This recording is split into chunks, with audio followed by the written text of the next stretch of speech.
एक चिड़िया का दाना पेड़ की कोटर में फंस गया। चिड़िया ने पेड़ से कहा कि मेरा दाना लौटा दो। पेड़ ने चिड़िया को भगा दिया कि नहीं दूंगा। चिड़िया थोड़ी उदास हो गई, नाराज होकर के पहुंची कारपेंटर के पास, जाकर के कहने लगी कि वो पेड़ मेरा दाना नहीं लौटा रहा, उसे काट दो। कारपेंटर ने कहा, इतनी सी बात के लिए पेड़ काट दूं, पागल तो नहीं हो। उसने भी चिड़िया को उड़ा दिया। चिड़िया हार मानने वाली नहीं थी। अब की बार वो पहुंची राजा के पास, जाकर के कहने लगी कि राजा साहब, कारपेंटर को सजा दीजिए। राजा ने पूछा, कारपेंटर ने कर क्या दिया? तो पूरी बात चिड़िया ने बताई। राजा ने कहा, इतनी सी बात के लिए कारपेंटर को सजा दूं कि वो पेड़ नहीं काट रहा और पेड़ तुम्हारा दाना नहीं दे रहा? एक दाने के लिए किसी को सजा देते हैं? राजा ने चिड़िया को उड़ा दिया। चिड़िया हार मानने वाली बिल्कुल नहीं थी। अब की बार वो पहुंची महावत के पास, क्योंकि राजा सुबह सुबह हाथी पर बैठ करके घूमने जाता था। तो चिड़िया ने महावत से कहा कि सुनिए, कल राजा साहब जैसे ही आए सुबह हाथी पर बैठे, आप उन्हें गिरा देना।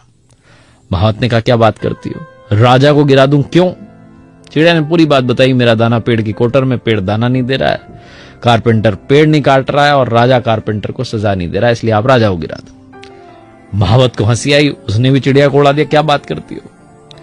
चिड़िया अब भी हार मानने वाली नहीं थी। वो हाथी के पास गई, जाकर के कहने लगी कि अब महावत बैठे तुम्हारे ऊपर तो उसे गिरा देना। हाथी ने पूछा, क्यों? चिड़िया ने पूरी बात बताई कि महावत राजा को गिराने के लिए तैयार नहीं है, राजा कारपेंटर को सजा नहीं दे रहा है, कारपेंटर पेड़ नहीं काट रहा है, पेड़ मेरा दाना नहीं दे रहा है। हाथी को गुस्सा आ गया। उसने कहा, इतनी सी बात के लिए मैं अपने मालिक को गिराऊंगा, पागल हो गई हो। चिड़िया को वहां से भगा दिया। चिड़िया आपकी बार पहुंची, हार तो मान नहीं रही थी, चींटी के पास। चींटी से कहने लगी, सुनो, तुम मेरी मदद कर सकती हो, तुम हाथी की सूंड में घुस जाना। हाथी जो है वो महावत को नहीं गिरा रहा है, महावत राजा को नहीं गिरा रहा है, राजा कारपेंटर को सजा नहीं दे रहा है, कारपेंटर पेड़ नहीं काट रहा है, पेड़ मेरा दाना नहीं लौटा रहा है।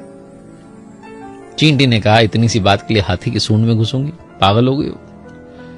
जो चिड़िया अब तक रिक्वेस्ट के मोड में थी, अनुनय विनय कर रही थी, निवेदन कर रही थी, वो रौद्र रूप में आ गई। उसने कहा, अच्छा ये बात। चिड़िया ने कहा, देखो, मैं पेड़ का कुछ नहीं कर सकती, कारपेंटर का कुछ नहीं कर सकती, राजा का कुछ नहीं कर सकती, महावत का नहीं कर सकती, हाथी का नहीं कर सकती, लेकिन तुम्हें अपनी चोंच में दबा करके निपटा सकती हूं। चींटी डर गई। चींटी भागी पहुंची हाथी के पास। हाथी गया महावत के पास, महावत गया राजा के पास। राजा ने कारपेंटर को बुलाया और कहा, सजा मिलेगी। कारपेंटर ने कहा, माफ कीजिए, अभी जाकर के काट देता हूं। कारपेंटर गया पेड़ काटने, पेड़ डर गया, उसने दाना चिड़िया को लौटा दिया। कहानी चिड़िया की नहीं है, कहानी आपकी और हमारी है। हम में से बहुत सारे लोगों को लगता है कि मैं बहुत कमजोर हूं, मेरे पास तो ताकत ही नहीं है, मैं कैसे लाइफ में आगे बढ़ूंगा, कैसे मंजिल पाऊंगा, कैसे बड़े काम करूंगा। तो ये छोटी सी कहानी सिखाती कि उस चिड़िया की तरह कहीं ना कहीं ताकत हमारे अंदर भी है।